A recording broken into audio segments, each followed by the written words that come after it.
There's two other shortcuts that we provide that I want to document before we start talking about reporting and querying the data. One is, we saw this on the dashboard as we were going through, and that is quick violation notices. So, as I mentioned, when we first started CalPEATS, we wanted to get away from what I refer to as undocumented violations. These were something where someone would just write a 101 form in the field, and there was no other sort of supporting documentation for it other than what they managed to write in the narrative. We got away from that because people, for things like failure to submit use reports, they didn't want to fill out an investigation. Just even going to the investigation form and filling out the few fields that are required was too much work. So we created a thing called a quick violation notice. The quick violation notice is very much like the quick enforcement response in that it's nothing new. It's just a shortcut to filling out an enforcement response record and then a violation notice, which is a compliance action record, and then marking the violations as disposed and then closing the enforcement response. So in one quick screen, I can issue for certain code sections what's called a quick violation notice. And I select the code section that's limited to certain code sections, which has been the topic of many discussions back and forth between us and DPR. I'll select the respondent that this quick violation notice is being issued to. I always end up picking on the same poor farmers because they just happen to be at the top of my list. Let's go down to someone I haven't picked on yet. Just like I would when I'm filling out an enforcement a violation notice, there's certain things I need to identify. Their role, because there's a spot on the 101 form where you got to fill out their role. They're the grower. Other information that's potentially going to go onto the violation notice form, employer information, and then I can save. Go back to my form, and then I have a narrative. The narrative by default is the text of that code section, but I can edit this. I'll just put in something we will recognize. And then I will save and generate PDF. I can view the violation notice record, but what I really want to do is save and generate the PDF, which now goes into the background and it creates the enforcement response record and the compliance action record, and it fills out the violation notice information, and it hits the generate PDF button, and it saves the PDF and it attaches it to the violation notice record, and it closes the violation notice, and then it closes the enforcement response. So I will have my violation notice PDF here with my narrative that I'd filled in and my code section and the other information about the respondent. And back in this other tab, if I go to my closed enforcement responses,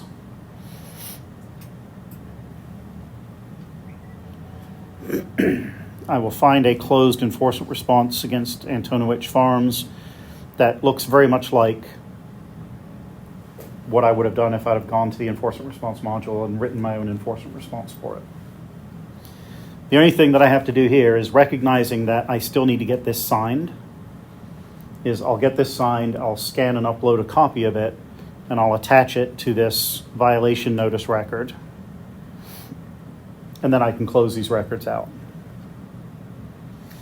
Okay, so it's a shortcut for what we sat here and did manually in writing a violation notice that requires no decision report. Okay, so that's another entry into the enforcement response module. And there is one other, which is a new entity, and that is the instant NOV-CD. And this is, they finally wore us down and said, we really just want to write 101 violation notices to people. So on the mobile device and on the web, there is now what we call an instant notice violation. So this looks like, particularly on the mobile device, it looks like filling out another inspection. It's not coincidence that the inspection numbers start with 102, because 101 is the first in the list of those forms. So when I start an instant NOV, this looks very much like I'm doing an inspection. It has the same kind of information blocks for the respondent, and the location and the code sections, etc.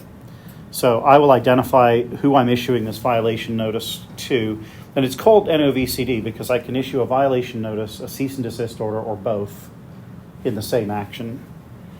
Think bottom of the inspection form where it just had a checkbox. NOV, yes or no. CD, yes or no.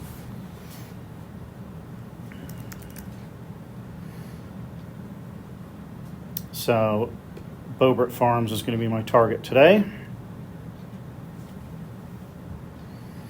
So I've identified the respondent, the location. I will have to identify,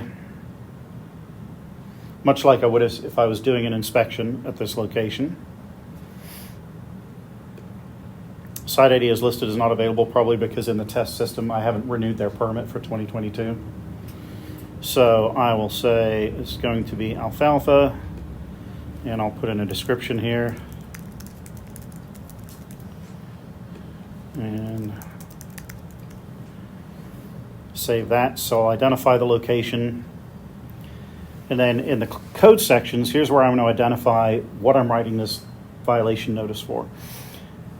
As I said, this can either be a violation notice, a cease and desist, or both. So let me take the simplest case. Let's say I'm writing a cease and desist order. I'll simply check cease and desist, yes. If I say I'm writing a cease and desist, I have to identify which code section I'm writing that cease and desist under.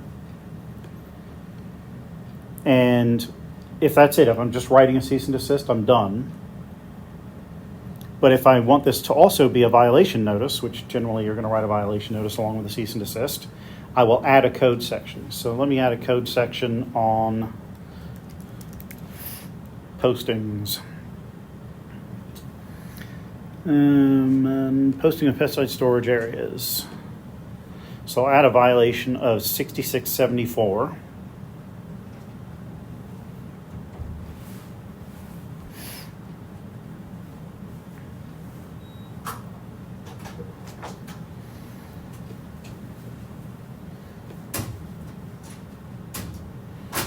Scroll down for me. So now I have a non-compliance with section 6674. And just like on an inspection, I can add photographs, I can add narratives and everything. I'm not going to go through too much detail on this because this is sort of part of the investigator's world rather than, excuse me, I misspoke, part of the inspector's world. It's mostly inspectors that are out writing field notices of violation. So anyway, they can create what's called an instant notice, violation notice and or cease and desist order, identify all the details here, and obtain the signatures. And then when they're finished, they can close this record.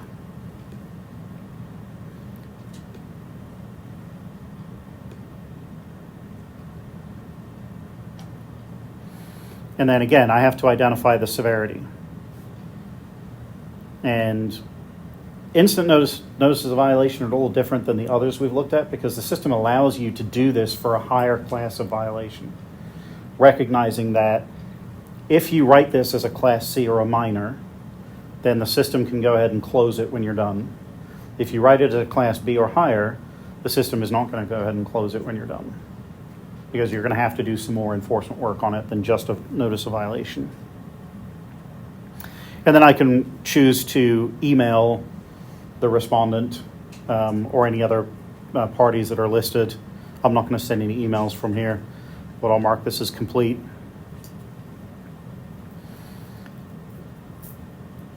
And then it's warning me that I didn't choose to email them. I've got to print it and send it to them or something. I can't just do an instant notice of violation and not let the respondent know that I issued a notice of violation to them.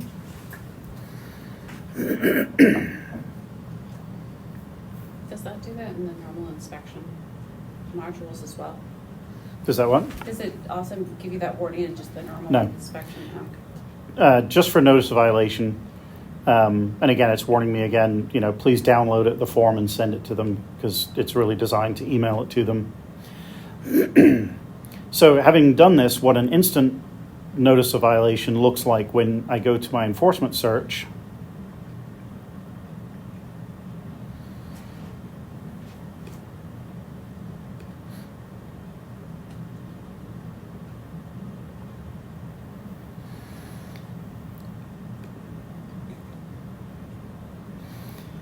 it's going to look very much like the one we did manually, or the quick enforcement response, or the quick violation notice. They all end up creating the same set of records, which is an enforcement response wrapper. Within that, the violation with the severity noted, violation notice, and it's disposed as yes. And then you'll notice we actually attach 2 compliance orders, a cease and desist and a violation notice. And if I open up either of these, I'll find that PDF form attached to it, just like I did with the quick violation notice.